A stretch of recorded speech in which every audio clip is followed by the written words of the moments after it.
Today we're going to read Charlotte's Web, chapter 11. The next day was foggy. Everything on the farm was dripping wet. The grass looked like a magic carpet. The asparagus patch looked like a silver forest. On foggy mornings, Charlotte's Web was truly a thing of beauty. This morning, each thin strand was decorated with dozens of tiny beads of water. The web glistened in the light and made a pattern of loveliness and mystery, like a delicate veil.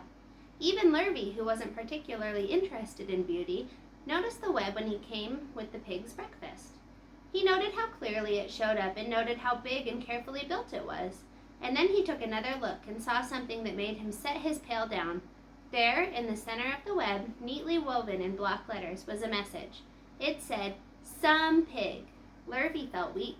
He brushed his hand across his eyes and stared harder at Charlotte's Web. "I'm seeing things," he whispered. He dropped to his knees and uttered a short prayer. Then, forgetting all about Wilbur's breakfast, he walked back to the house and called Mr. Zuckerman. "I think you'd better come down to the pig pen," he said. "What's the trouble?" asked Mr. Zuckerman. "Anything wrong with the pig?" Not exactly," said Lurvy. "Come and see for yourself." The two men walked silently down to Wilbur's yard. Lurvy pointed to the spider's web. "Do you see what I see?" he asked. Zuckerman stared at the writing on the web. Then he murmured the words, "Some pig." Then he looked at Lurvy. Then they both began to tremble. Charlotte, sleepy after her night's exertions, smiled as she watched. Wilbur came and stood directly under the web. "Some pig," muttered Lurvy in a low voice. "Some pig," whispered Mr. Zuckerman. They stared and stared for a long time at Wilbur. Then they stared at Charlotte. "You don't suppose that the spider—" began Mr. Zuckerman, but he shook his head and didn't finish the sentence. Instead, he walked solemnly back up to the house and spoke to his wife. "Edith, something has happened," he said in a weak voice. He went to the living room and sat down, and Mrs. Zuckerman followed. "I've got something to tell you, Edith," he said. "You better sit down." Mrs. Zuckerman sank into a chair. She looked pale and frightened. "Edith," he said, trying to keep his voice steady, "I think you had best be told that we have a very unusual pig." A look of complete bewilderment came over Mrs. Zuckerman's face. "Homer Zuckerman, what in the world are you talking about?" she said. "This is a very serious thing, Edith," he replied. "Our pig is completely out of the ordinary." "What's unusual about the pig?" asked Mrs. Zuckerman, who was beginning to recover from her scare. "Well, I don't really know yet," said Mr. Zuckerman, "but we have received a sign, Edith, a mysterious sign. A miracle has happened on this farm. There is a large spider's web in the doorway of the barn cellar, right over the pig pen, and when Lurvy went to feed the pig this morning, he noticed the web because it was foggy, and you know how a spider's web looks very distinct in a fog. And right spang in the middle of the web there were the words, 'Some pig.' The words were woven right into the web. They were actually part of the web. Edith, I know, because I have been down there and seen them. It says 'Some pig,' just as clear can be. There can be no mistake about it. A miracle has happened and a sign has occurred here on earth, right on our farm, and we have no ordinary pig."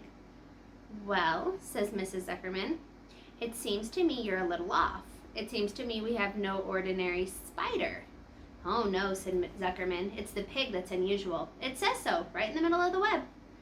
"Maybe so," said Mrs. Zuckerman. "Just the same, I intend to have a look at that spider." "It's just a common gray spider," said Zuckerman. They got up, and together they walked down to Wilbur's yard. "You see, Edith, it's just a common gray spider." Wilbur was pleased to receive so much attention. Lurvy was still standing there, and Mr. and Mrs. Zuckerman, all three, stood for about an hour, reading the words on the web over and over, and watching Wilbur. Charlotte was delighted with the way her trick was working. She sat without moving a muscle and listened to the conversation of the people. When a small fly blundered into the web just beyond the word pig, Charlotte dropped quickly down, rolled the fly up, and carried it out of the way. After a while, the fog lifted. The web dried off, and the words didn't show up so plainly. The Zuckermans and Lurvy walked back to the house. Just before they left the pig pen, Mr. Zuckerman took one last look at Wilbur.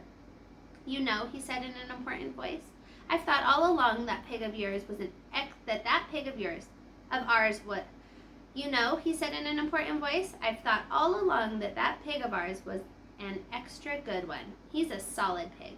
That pig is as solid as they come." "You notice how solid he is around the shoulders, Lurvy?" Sure I do," said Lurvy. "I've always noticed that pig. He's quite a pig." "He's long and he's smooth," said Zuckerman. That's right, agreed Lurvy. He's as smooth as they come. He's some pig. When Mr. Zuckerman got back to the house, he took off his work clothes and put on his best suit. Then he got into the car and drove to the minister's house. He stayed for an hour and explained to the minister the miracle that happened on the farm. So far, said Zuckerman, only 4 people on earth know about this miracle. Myself, my wife Edith, and my hired man Lurvy, and you. Don't tell anybody else, said the minister. We don't know what it means yet, but perhaps if I give thought to it, I can explain it in my sermon next Sunday. There can be no doubt that you have the most unusual pig. I intend to speak about it in my sermon and point out the fact that this community has been visited with a wonderful animal. By the way, does the pig have a name? Why, yes, said Mr. Zuckerman. My little niece calls him Wilbur. She's a rather queer child, full of notions. She raised the pig on a bottle, and I bought him from her when he was a month old. He shook hands with the minister and left. Secrets are hard to keep. Long before Sunday came, the news spread all over the county. Everybody knew that a sign had appeared in a spider's web on the Zuckerman place. Everybody knew that the Zuckermans had a wondrous pig. People came from miles around to look at Wilbur and to read the words on Charlotte's web. The Zuckerman's driveway was full of cars and trucks, from morning till night. Fords and Chevys and Buick Roadmasters and GMC pickups and Plymouths and Studebakers and Packards and DeSotos with gyromatic transmissions and Oldsmobiles with rocket engines and the Jeep station wagons and Pontiacs. The news of the wonderful pig spread clear on up the hill, and farmers came rattling down in buggies and buckboards to stand hour after hour at Wilbur's pen, admiring the miraculous animal. All said they had never seen such a pig before in their lives. When Fern told her mother that Avery had tried to hit the Zuckerman spider with a stick, Mrs. Arable was so shocked that she sent Avery to bed without any supper as punishment. In the days that followed, Mr. Zuckerman was so busy entertaining visitors that he neglected his farm work. He wore his good clothes all the time now, got right into them when he got up in the morning. Mrs. Zuckerman prepared special meals for Wilbur. Lurvy shaved and got a haircut, and his principal farm duty was to feed the pig while people looked on. Mr. Zuckerman ordered Lurvy to increase Wilbur's feedings from 3 meals a day to 4 meals a day. The Zuckermans were so busy with visitors, they forgot about other things on the farm. The blackberries got ripe, and Mrs. Zuckerman failed to put up any blackberry jam. The corn needed hoeing, and Lurvy didn't find time to hoe it. On Sunday, the church was full. The minister explained the miracle. He said that the words on the spider's web proved that human beings must always be on the watch for the comings of wonders. All in all, the Zuckerman's pig pen was the center of attraction. Fern was happy, for she felt Charlotte's trick was working, and that Wilbur's life would be saved. But she found that the barn was not nearly so pleasant. Too many people. She liked it better when she could be all alone with her friends, the animals.